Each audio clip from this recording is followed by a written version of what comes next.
மேசராசியை பொறுத்தளவு பார்த்திங்கன்னா இனிய இந்த ஆங்கில புத்தாண்டு மிக அற்புதமாக இருக்குங்க. ஏன்னா ஒருத்தர் பார்த்திங்கன்னா 7.5 சனி பிடிச்சிருக்குது மேசராசிக்கு, நல்லது செய்யுமா?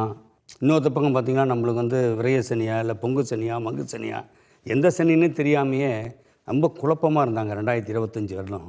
இந்த 2026ன்றது அவங்களுடைய வாழ்க்கையில் ஒரு குதூகலமான வாழ்க்கை வாழ போகிறாங்க. காரணம் என்னன்னா, இந்த ஆண்டு 9ஆம் இடத்துல சூரியன், குரு பார்வைப்படுதுங்க. வாழ்க்கையில் பொன்னும் பொருளும் செல்வமும் செல்வாக்கும் உயர்ந்து கொடுக்கக்கூடிய சிறப்பான ஆண்டாகத்தான் இந்த ஆண்டு அமைக்கிறது. மேசராசிக்காரங்களுக்கு இந்த வருஷம் ரொம்ப சூப்பராக இருக்குன்னு சொல்லலாம். 7.5 சனி ஆரம்பிச்சிருந்தா கூட அவங்களுக்கு அந்தளவுக்கு ஒன்றும் பெரிய அளவுக்கு பாதிப்பு இருக்காது. அதுவும் குறிப்பாக ஜூலை மாதத்தில் கடைசியில் சனி பகவான் வக்ரமாயிடுறாரு. அதுக்கப்புறம் இவங்களுக்கு சிறப்பான பலன்கள் நிறைய கிடைக்க ஆரம்பிக்கும்.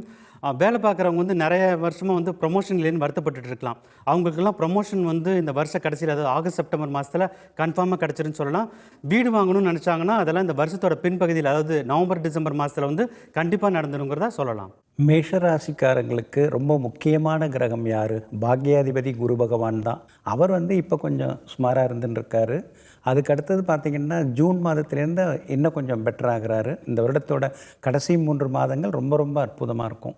எல்லா வகையிலுமே ஒரு புத்திர பாக்கியம் கிடைக்கிறது, ஒரு வீடு மனை வாங்கிறது, அந்த மாதிரி யோக பாவங்கள் எல்லாமே எதிர்பார்க்கலாம். நடுவில் மார்ச் எண்டுலேருந்து ஏப்ரல் மே அந்த மாதங்களில் கொஞ்சம் ஆரோக்கியத்தில் கவனம் செலுத்தணும். ஏன்னா செவ்வாய் சனி சேர்க்கையெல்லாம் அந்த நேரத்தில் வருது. மற்றபடி மேஷராசிக்காரர்களுக்கு இந்த நீண்ட நாள் ஆசைகள் எல்லாமே நிறைவேறக்கூடிய ஒரு வருடமாக இந்த 2026 இருக்கும். மேஷத்திற்கு வெற்றிகள் கிடைக்கக்கூடிய வருஷம் இந்த வருஷம். 11ஆம் இடத்துல ராகு இருக்கும்போது பெரிய ஒரு பாதுகாப்பு மாதிரியாக எதையும் சக்ஸஸ் பண்ணக்கூடிய அமைப்பு வயதிற்கேற்றாற்போல் நடக்கும்.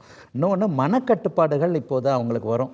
இந்த 1ஆம் தேதியே இதை விட்டுறணும், அதை விட்டுறணும், இந்த பழக்கம் வேண்டாம், அந்த பழக்கம் வேண்டாம், இவர்கிட்ட டச்சு வேண்டாம், இந்த மாதிரியான சில விஷயங்களை இன்றைக்கி மனசில் வச்சுருப்பாங்க. இந்த 1ஆம் தேதியிலேருந்து நம்ம நடத்தி காட்டணும்னு நினைப்பாங்க. அது அப்படியே நடக்கக்கூடிய நல்ல வருஷமாகவே அமைஞ்சிருக்கு மேஷராசிக்காரர்கள் எல்லோருக்குமே இந்த வருஷம். மேஷராசியை பொறுத்தளவுக்கு வருட ஆரம்பத்திலேயே ஜென்ம ராசிக்கு 9ஆம் இடம் என்று சொல்லக்கூடிய பாக்கிய ஸ்தானத்தில் புதன் பகவான் சுக்கிர பகவான் இணைந்து புத சுக்கிர யோகம் இருக்கிறது மிகப்பெரிய சிறப்பு. எவ்வளவு சிக்கலான சூழல் வந்தாலும் தெளிவான முடிவெடுக்கக்கூடிய தகுதியை மிகுதியாக கொடுக்கக்கூடிய ஆண்டாக அமையும். தன்னுடைய புத்தி சாதுரியத்தால் புகழ்மிக்க ஒரு மிகப்பெரிய அமைப்புகளை சிறப்பாக ஏற்படுத்தி கொள்ளக்கூடிய ஒரு பொறுப்பான ஆண்டாக மேசராசிக்கு இந்த ஆண்டு அமையும்.